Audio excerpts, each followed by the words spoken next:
NXT TakeOver War Games 2020. Let's talk about it.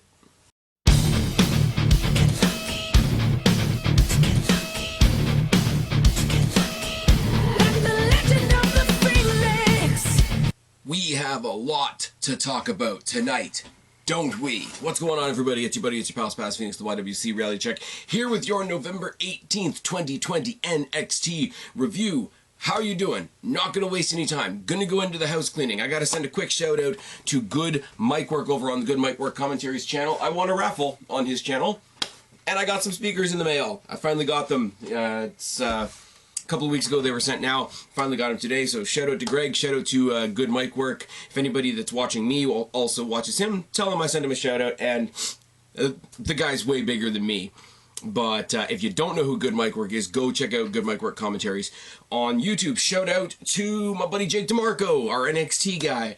Round 1 of the NXT Women's Division Breakdown went up this past Friday. Thank you to those of you that came and joined us live in the chat. That was a lot of fun. If you want to catch the replay, look it up on this channel. Look it up on Spaz Phoenix Podcast, on any podcasting platform you like. Now, speaking of Mr. Jake DeMarco, we will have one or the other or both coming out to you in the next couple of days. Either it's going to be round 2 of the Women's Division Breakdown, or it's going to be a preview for Survivor Series, or it's going to be both. We're going to see how life goes. Schedules get in the way, life gets in the way, life has to come first. Hoping to get at least one of you, one of those out to you guys into this coming weekend, going into Survivor Series. And I said this earlier today in conversation, I don't do a lot of previews. I mean, you guys have seen me do the odd preview here and there if I think a pay-per-view is going to be fun. But I want to do a preview for Survivor Series, not necessarily for the matches, but it'll just give me an opportunity to talk as a whole about what's going on Raw, what's going on SmackDown, because there are good things. There are good things. Drew McIntyre as champ, Roman Reigns as champ, the whole intricate relationship between Lana and Tables currently, what the women's division over there is doing. There is some stuff to talk about, and there is some fun conversation to be had, so I do want to do a little bit of a talk around Survivor Series, but it's more so going to be a chance for me to talk about what's going on the red and blue brands, considering we, the black and gold brand and its fans, were not invited to Survivor Series this year, but we got something so much better announced tonight, did we not? Also, hopefully, everything going evenly, without life getting in the way, me and Kristen are supposed to get and do part 2 of the Joker trilogy over on the FlixFix side of things, and if we do, that'll be out to you guys next Tuesday, and if we don't, it won't. That's how that goes. Speaking of shoutouts, I already gave one to Good Mic Work. I want to give a shout out to my buddy OK Fabe, who hasn't been on this channel in a long time. OK Fabe hasn't been on this channel since the beginning of COVID, as we said, hey look, COVID's coming, isn't that a bit shit? He's not doing wrestling stuff right now. He's doing all kinds of other things over on his channel. But one of the things that he's doing is reviews of The Mandalorian. For those of you that are watching The Mandalorian on Disney+, it's 3 episodes in. I really like it. Sasha Banks hasn't ruined it yet. But it brought up an interesting question to me, and I thought about this earlier today, and I was watching his content. Whether by myself or with a co-host, would you guys be interested in me reviewing WandaVision when it hits Disney+? I know it's not for everybody. Not everybody has Disney+. Not everybody is a Marvel fan and all that sort of thing. You guys know, as far as movies go, Marvel is much more in my wheelhouse than Star Wars. Would you guys be interested in a short series reviewing the Wanda series on Disney+? If there is interest, I will look into it. I will see if maybe Kristen from FlixFix wants to join me on that as well. I'm interested. If you guys aren't interested, if it's not something you guys are going to be into, I won't bother. I'll put my thoughts out on Twitter like I do for everything else. Twitter has stories now. That's weird, right? We got stories on Instagram, we got stories on Facebook, we need stories on Twitter too. Now, they're called fleets instead of tweets. I like Twitter. Twitter is a blast. Twitter is a car crash piece of entertainment, but I don't think we needed stories. But that being said, I'm going to plug the socials like I do. Follow me on Twitter at SpazPhoenix or at SpazPhoenix1 or both. follow them both, because I'm using both of them right now because I'm kind of an idiot.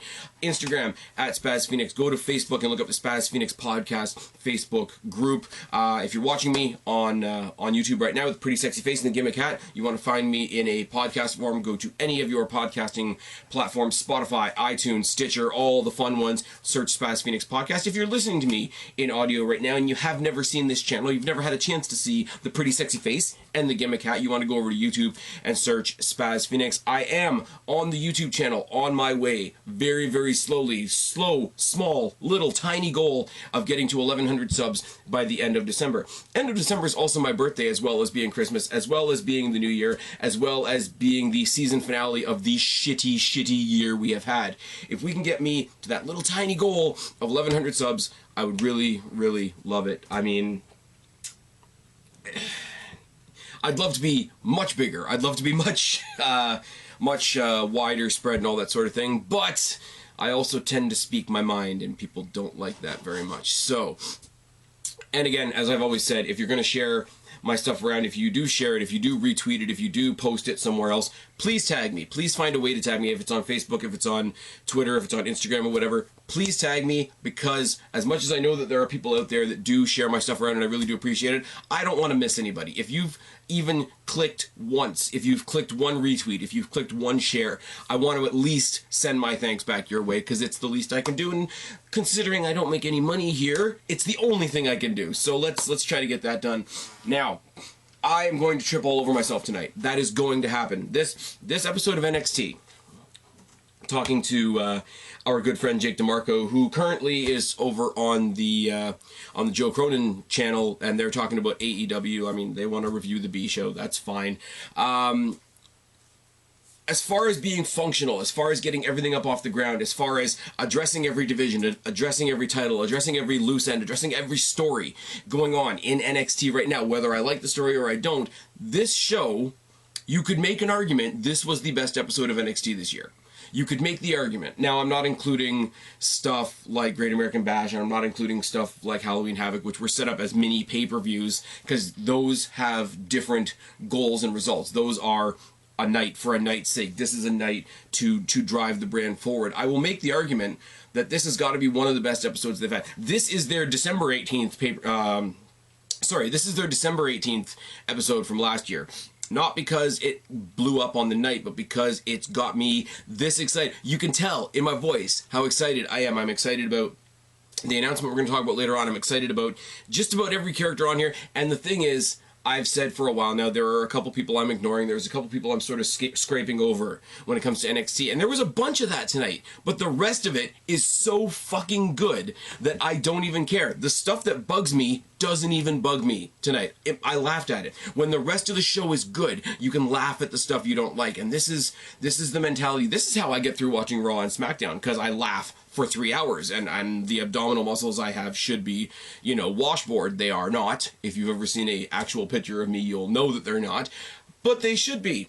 Let's start off with what's sort of hilarious, but not really. The replay of the North American Championship win by Leon Ruff last week. Now, I got in a bunch of shit on Twitter, as I usually do, because I told off Lio Rush in a little 3-minute clip that came out of last week's review, and everybody thinks I'm a piece of shit. But you know what? It's still funny. Lio Rush still needs to chill. Lio Rush and Leon Ruff are both fantastic wrestlers, and I've said as much.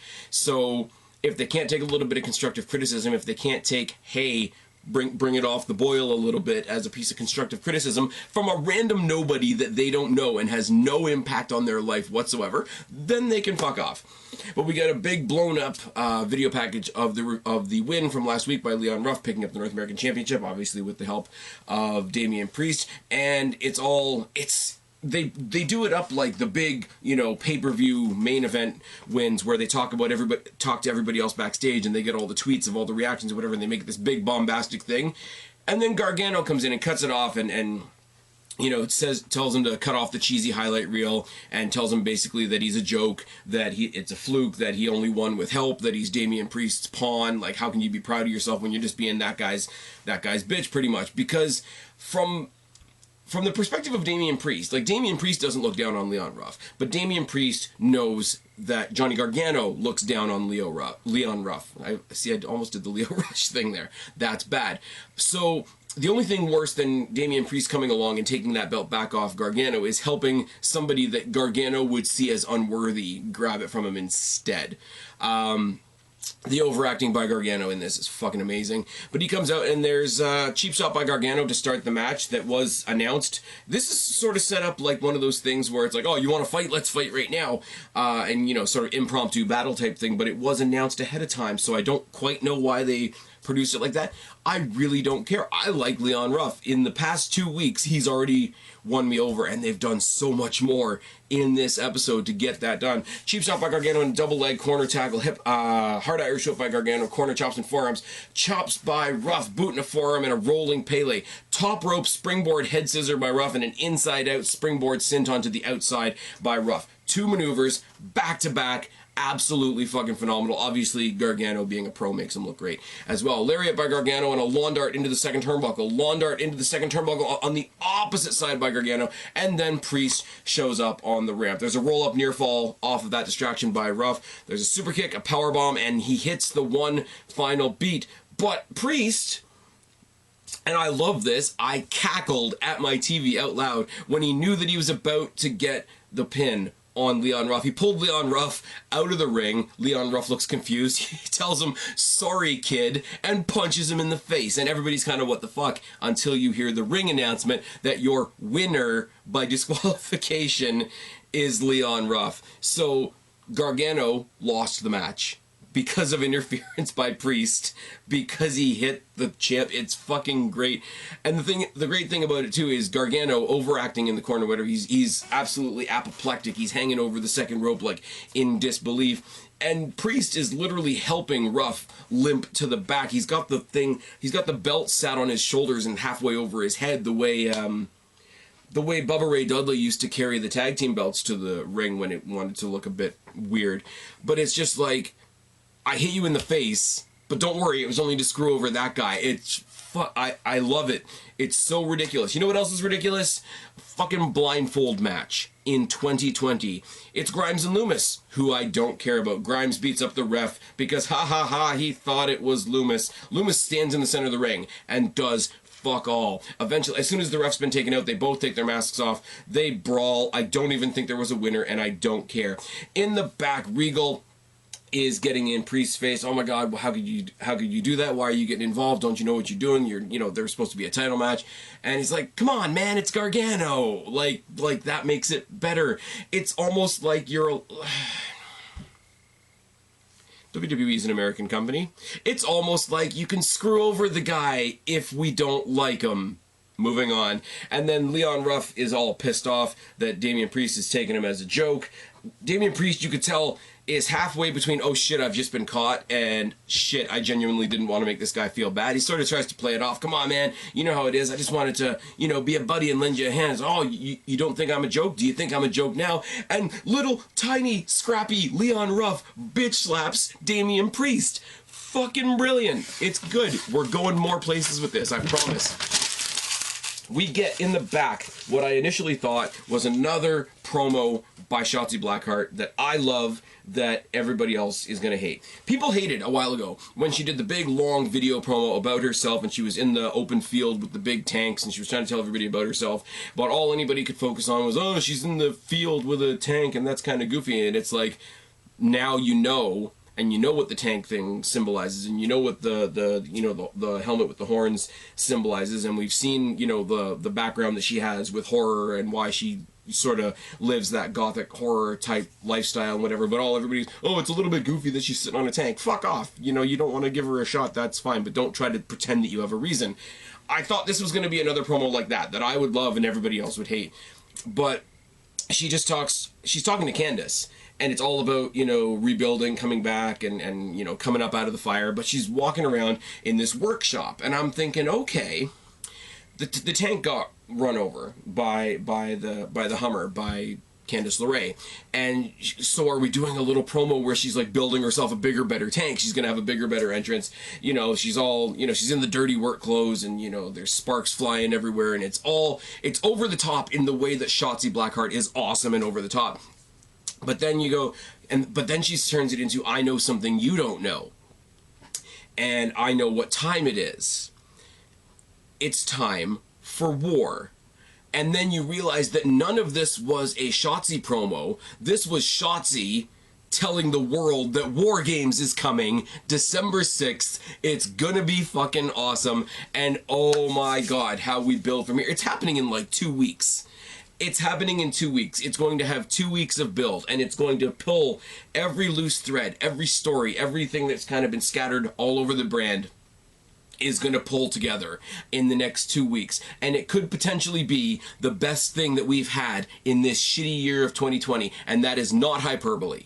That is not, you brand bias and whatever. Okay, we're not wrestling in orange juice over here, you know? We're not poking eyes out. We're not, you know, doing weird things. Well, we didn't quite fuck up Hell in the Cell this year. We're not climbing up to the top of Titan Towers to have a fight on the roof. We are doing what has been, in the past couple of years, the best takeover on the best brand in North American mainstream professional wrestling. We're doing it in December. This is how we're ending the year, and all the stories leading up to it is going to be fucking fantastic. I won't hear a word against it. This is fucking... And the fact that right at the helm, not only is the TakeOver War Games logo this year, the big fucking tank, the one helming the promotion of the pay-per-view is my fucking girl, Shotzi, who I came on this channel to say, look, I just saw this girl at Destiny. Yes, tick it off your Spaz Phoenix bucket list. She's fucking awesome. I've heard she's coming to NXT, and everybody's like, oh, no, that's crazy. She just works for Evolve and a couple of other places. And then I posted the video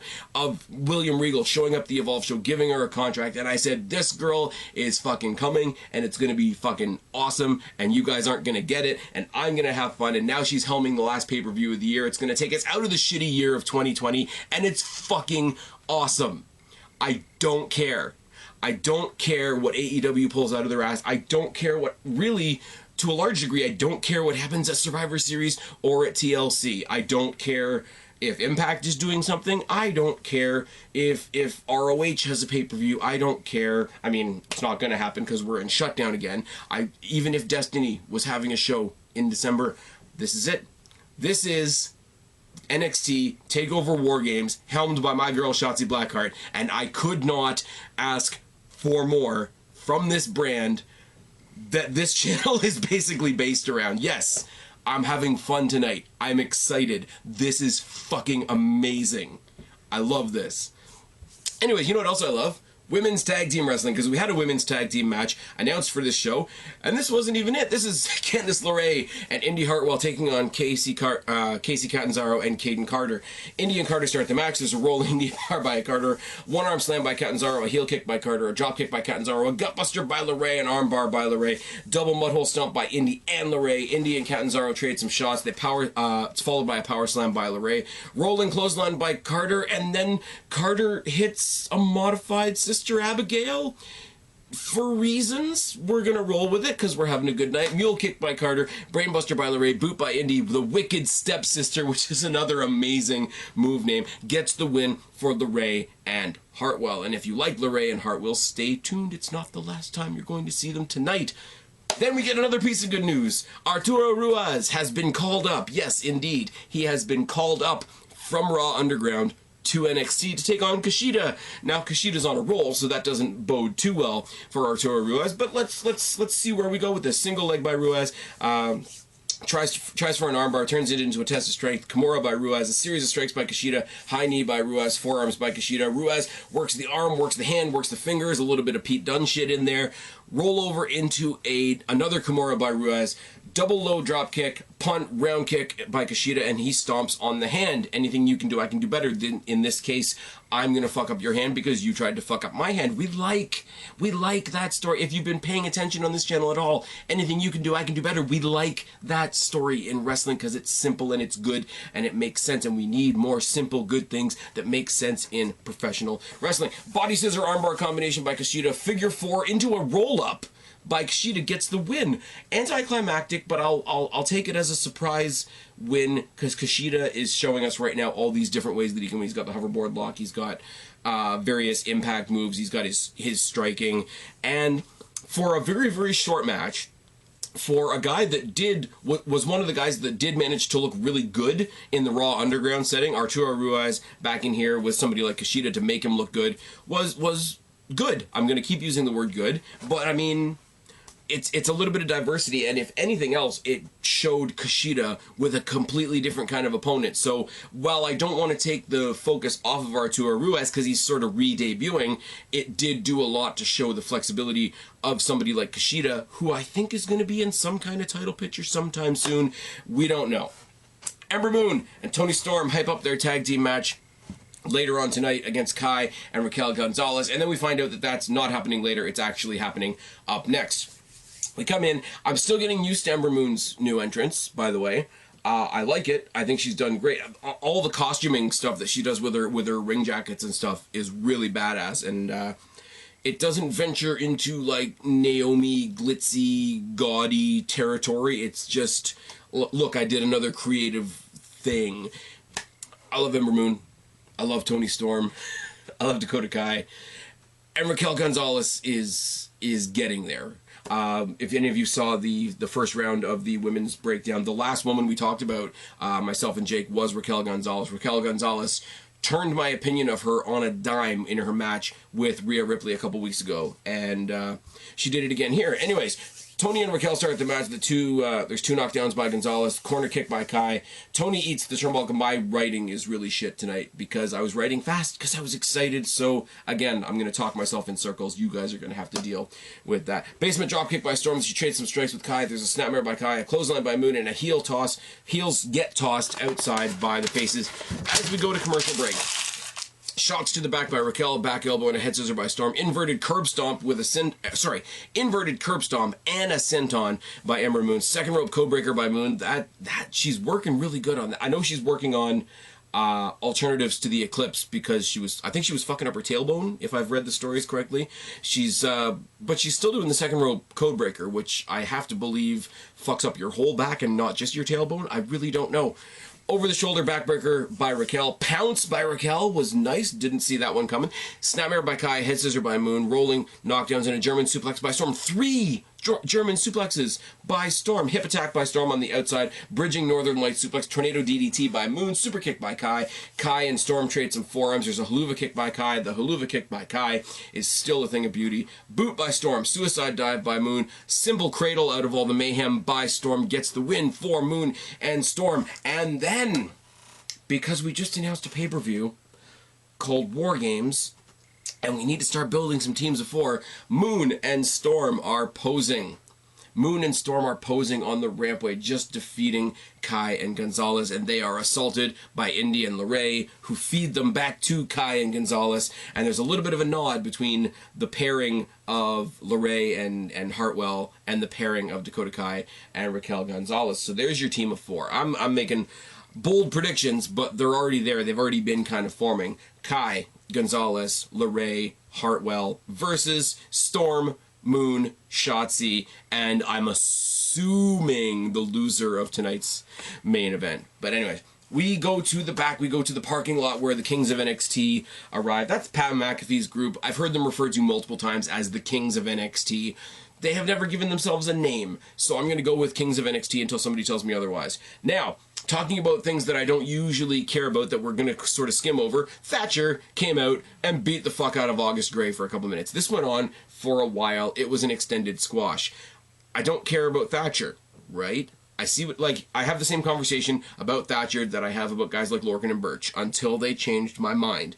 Sometimes all you need to change your mind is an opponent. And you see what Thatcher can do. We saw what Thatcher could do back in the NXT fight pit with Matt Riddle and how good that was. Now take Thatcher in a random stare down with who? Random stare down with who? Who else is really jonesing for an opponent right now? How about Thatcher versus Tommaso fucking Ciampa? Because that's a stare down that happened. And that was it. Nothing happened of it. Thatcher sort of said, look man, I've got no beef with you. and he sort of stepped off, tried to keep his badass aura intact while clearly backing down from the Psycho Killer. As we come back from the commercial break, we see that Tommaso Ciampa was interviewed during the commercial break, and the question was put to him, what was all that about? And he says, well, wasn't it clear? Like, I want to fight Thatcher. Like, it's so fucking simple, and I love it because there's no drama to it, there's no story to it, and that goes with the promos that that Ciampa's been doing the past couple of weeks about, you know, the new culture in the locker room and the sense of entitlement, and this is how people are in 2020, and speaking a little bit too much truth to be a heel, if you ask me. But Thatcher versus Ciampa is going to be fucking ridiculous. Now, the only thing I will say, because I am looking forward to this match, there is no but, I do have a concern where so much of the guy's offense is based on submission, and so much of his offense is based on neck submissions and being able to, you know, abuse people in the head and neck area. I don't know how that's going to work, choreographing a match with Ciampa. Now, I'm not saying Ciampa's a wuss by any stretch of the imagination, but the guy's neck has been fucked. So I'm thinking either he's going to show his diversity, he's going to work submissions on like a different part of the body, like full body submissions or leg or arm or whatever. I don't see him like ripping at Tommaso Ciampa's head like he was doing on August Grey tonight. But that's really good. They can stretch that out 2 weeks and throw that on the takeover. That is a good way to throw Thatcher on a pay-per-view in a way that I would really like to see. That's much better than, hey, for reasons, we're throwing you on TakeOver against Tex the Teen Dream, who we haven't seen in a little bit, and I'm very, very, very okay with that. Moving on, Damian Priest has a match. He's been causing ruckus and chaos all night. He's got a match. He's going down to the ring. His match is coming up next. He's coming out to the ring. He's doing the entrance that we all love, and he pauses for an inordinate amount of time on the apron. Why? Because he's going to get attacked by Johnny Gargano. Obviously tackles him right off the apron, body shots in the corner by Priest and forearms and KOs. Then he beats down Gargano, throws him across the comm desk, beats him up a little bit more, and then Leon Ruff jumps into the ring, head scissors Gargano into Priest, and knocks them both out of the ring. Here's Gargano, one of the Mount Rushmore of NXT. Here's Damian Priest, one of the guys that the current machine of NXT has been pushing a whole lot. Both of them tossed outside by this guy who neither one of them really takes seriously. And then in the back, he gets confronted by William Regal. Do you know what you're in for? Like, do you know what you're getting yourself into? He says, yeah, I want some respect. You know what? Here's the headline. I'm going to take on both of them. So, yeah, that's a thing. I really hope that, once again, they can be patient. If this is going to be a triple threat match, if it's going to be Gargano versus Ruff versus Priest, throw that on TakeOver. We're building a card right fucking now. Isn't it good? We also get the little bit of an announcement from Wade Barrett on commentary. He says, I'm not going to be here next week, but I've made a few calls. I've talked to a few friends, and my good friend Kevin Owens is going to be filling in for me next week. We've got Kevin Owens on commentary in NXT. Now, I might be reading between the lines. I might be doing a lot of wishful thinking here. When was the last time we saw Kevin Owens in NXT? He made a surprise appearance to be on one of the teams in War Games. This is going to be sort of not the go-home show, but the go-home show to the go-home show of this year's War Games. We haven't seen Kevin Owens all that much on the main roster in the past maybe 2 or 3 weeks, unless there's something I'm forgetting.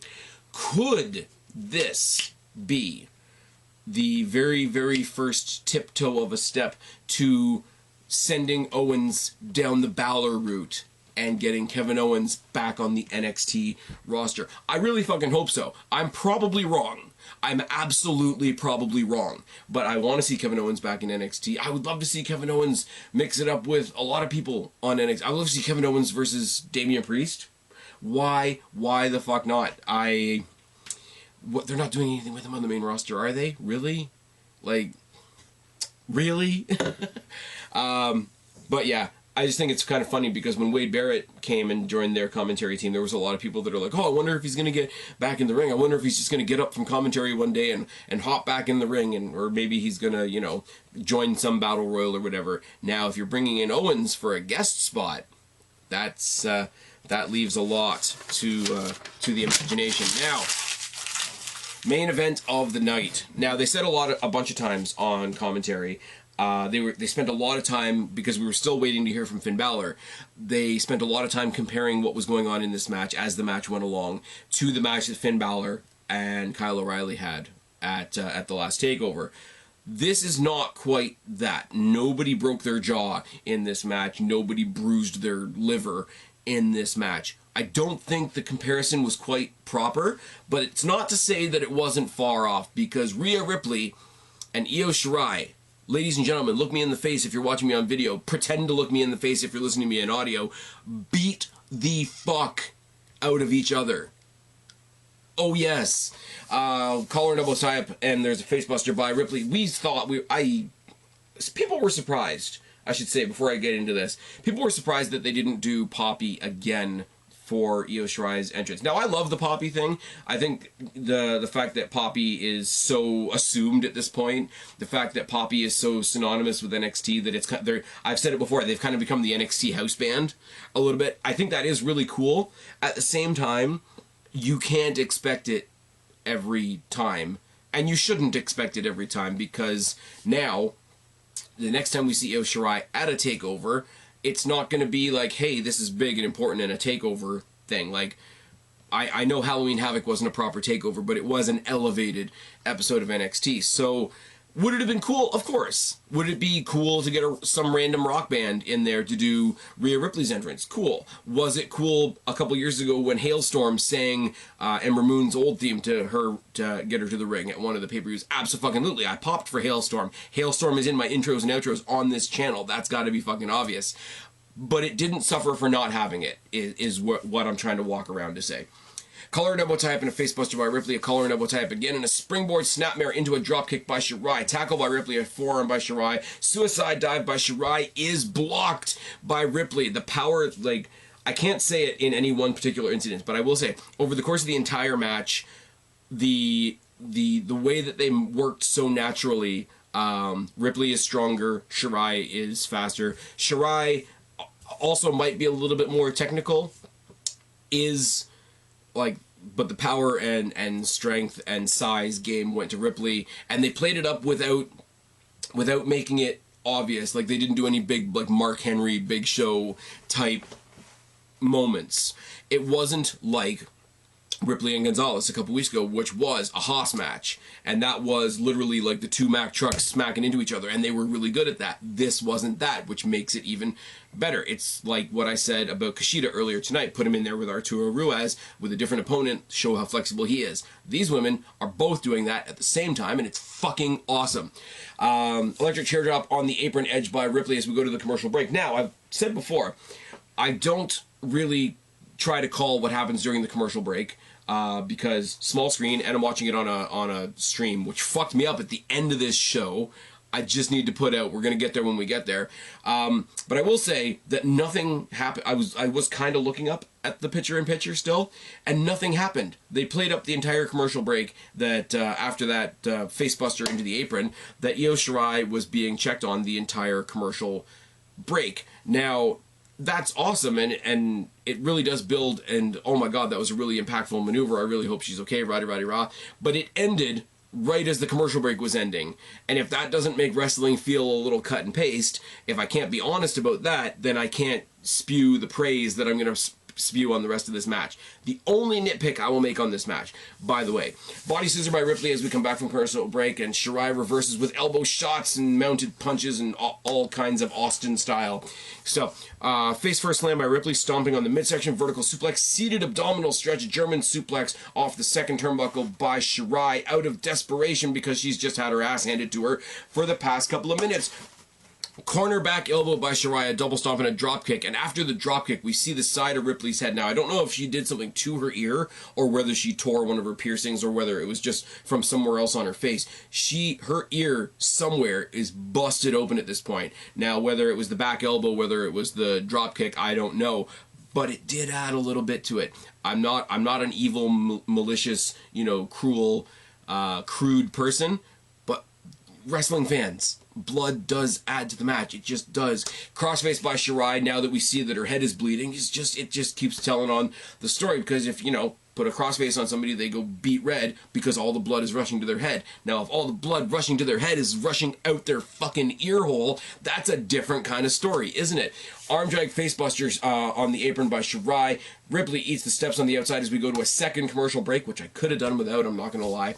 Second rope suplex by Ripley as we come back. They trade some shots from their knees. Heavy knee strikes by Ripley, a snapmare and a dropkick. Modified figure 4 thing that Ripley does with one fucking arm, selling the fact that her other arm is fucking wrecked. And she still manages to do the spin because she's the fucking powerhouse. Cross arm breaker by SHIRAI. The 619 misses. The 619 misses again. The 619 hits for a third time. Missile dropkick by SHIRAI. Double knees. Moonsault misses. The lariat by Ripley. A DDT by SHIRAI. And then SHIRAI does this thing, and you guys can't see my notes because my writing is fucking horrendous, right? I can only explain this to you as Ripley is on the apron, sort of like stuck between the ropes. SHIRAI gets a running head start and hits a suicide-style sunset flip powerbomb from the apron to the commentator's desk. And then, in an ending that is so fucking cruel, the countdown starts. The countdown is going from 10 to 1 like it does. She makes it in, like she basically does that thing that baby faces do in desperation where they're trying to beat the count and they sort of lunge in. She lunges in. She's on her belly. SHIRAI takes one look at that, over the moonsault, I think is what they're calling it now, to the small of the back as Ripley's crawling back into the ring for the 1, 2, 3.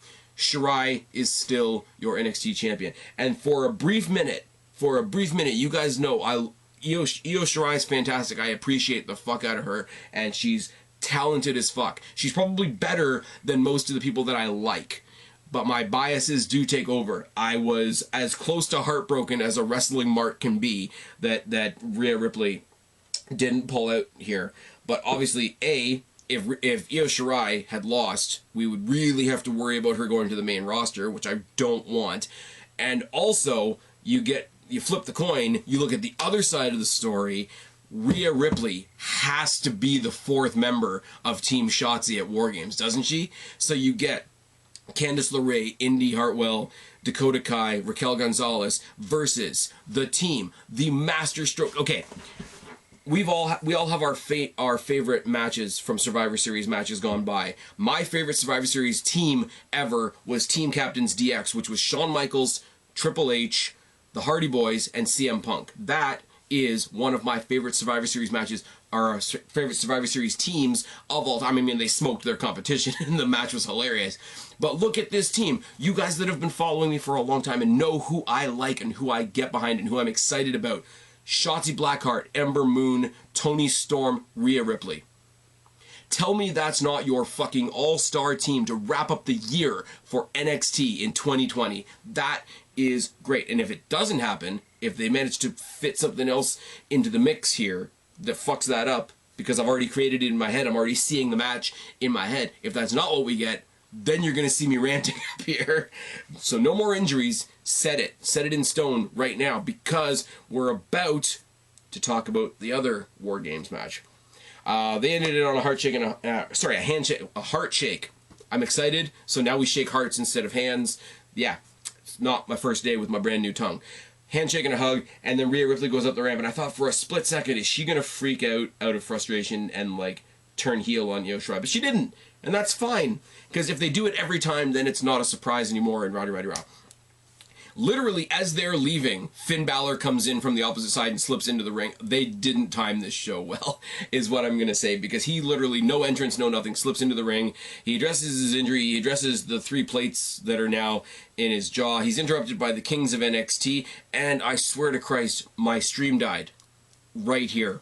I had to go back and watch it after I had already seen what happened. But basically, the Kings of NXT come out. Pat McAfee brags about getting the tag titles. They brag about disposing of Maverick and Dane and Breezango and all these other people. Pete Dunne's here, and he's a badass and whatever. For a split second, forgetting that War Games is coming up soon, for a split second, I thought, because he started talking about like how they're going to start collecting gold, I thought he was going to set up Pete Dunne. I thought that we were going to get Balor versus Pete Dunne for that title, at War Games, which we have to get at some point, don't we? We were supposed to get Balor versus Walter. That's not happening. Walter's over there doing UK things. But I mean, these guys are both on the brand. We do have to get Balor versus done at some point, don't we? But we don't get that. They brag. This is what all we've done. You've been off, fixing your face and whatever. And Balor, it's kind of corny, but only Balor could get away with saying something like this. He says, "I was wrong, but now the cat is back, and look what I dragged in." And then, check the system. And yes, I marked like a 5-year-old, because out comes Undisputed Era, badass as you want, and brawls with the Kings of NXT to end the show. Now, I don't know where Balor went, and I don't know what his announcement was supposed to be, because these two teams of 4 fighting does not tell us what we're doing with the NXT Championship. If this is a stall, because we're not going to have an NXT Championship match at TakeOver War Games, I'm still completely okay with that. Leave that belt on Balor. Let him sort of float around a little bit till Cross, and then when the new year starts, either we get Balor versus Cross, we get Balor versus Dunn. We have every single thing we could possibly want. But at the same time, you can leave it off TakeOver, because you've got one War Games match that's going to be money. It's going to be the Kings of NXT versus the Undisputed Era. That writes itself. And you've got the other superstar women's War Games match that I just outlined to you a second ago, with that superstar team of Ember Moon, Toni Storm, Rhea Ripley, Shotzi Blackheart, and whoever's going to take on SHIRAI for her title at the pay-per-view as well. Let any of those main event. You do not need to fast track another solution to the NXT Championship right now, because you've got so much else happening on this fucking show right now. This brand, I don't get it. Other than the fact that people just won't watch NXT because it's got the WWE stink on it. This brand, from the women's division to, okay, not the tag team division, we'll put that to one side. From the women's division to the main event scene to the cruiserweight division to the North American Championship situation that's forming right now. This brand right now is an embarrassment of riches. And if you can look me in the eye and say that you've been paying attention to NXT at all, and say that you're not excited, the fact that in 2 weeks we are getting a card that already looks like this, you're fucking lying, or you're delusional. That is all I can say. That's it. That's all. That's all I've got. The preview for this, when me and Jake sit down to preview this pay-per-view, we might as well be sitting there and wanking, because this show's going to be fucking great. And what are we going to do in a preview? Say, yeah, it's NXT, and it's TakeOver, and it's War Games, and it's going to be fucking awesome. See you at the show. Like, that's how it's going to be. That's it. I'm having a lot of fun. I cannot tell you how, and everybody by tomorrow morning or by tomorrow night when you guys are watching this, everybody's gonna come up with 100 reasons why I shouldn't like this show. Oh, the blindfold match was stupid. Yeah, it was. But you know what? You got 2 characters that I don't care about taking care of each other, and like, you took Thatcher, who I don't care about, gave him an opponent that I do care about, and now I care about Thatcher. It works. The NXT's women's division. That's the sentence. NXT's women's division. You could do an entire takeover with NXT's women's division. And I'm in a good mood. I'm not even going to take the obvious shot at AEW tonight. This brand that nobody wants to look at, that nobody wants to say anything about because it happens to fall under the WWE stink. Tell me how this is anything like Raw. Tell me how this is anything like SmackDown. Tell me how this is anything like 205 Live. Not that I really want to shit on UK, but tell me how this is anything like NXT UK. Honestly, without your bias, tell me how this is not better than anything you're seeing on the other brand. Other brand's done for the year. They got their one special show coming up where it's what is it? Omega versus Moxley. Okay, cool. Penta versus Omega was supposed to be a really, really, really super kick-ass like penultimate wrestling thing, and it got beat in the ratings by NXT's women's division. Oh yes. I'm having a good night. This is fucking good. My face is hot with how excited I am. This is why I got the water. Usually I've got something far less good for me. I've got the ice water because I'm super excited. I'm gonna go back through what I said at the beginning. Please go check out Connor and all the Mandalorian shit that he's doing. Please go shout out Good Mic Work. Please go check out all the stuff that Jake and I are doing about the NXT's women's division. Check out the Flicks Fix stuff, and hopefully me and Kristen have some more Joker stuff for you soon. Send a love letter to my buddy Jordan, my AEW cohort, because we are not talking about AEW tonight. And this episode, more than any other episode of NXT that I've seen in a long time, encapsulates that short-lived motto that NXT had for a long-ass time and is printed on the back of half of the t-shirts. NXT, follow that motherfucker. I've been Spaz, your YWC Reality Check. Subscribe up there, talk down there, start a conversation, keep all these conversations going. Don't be a stranger. I will talk to each and every last one of you later, but for right now, I'm tagging the fuck out. Have a good night. Don't apologize.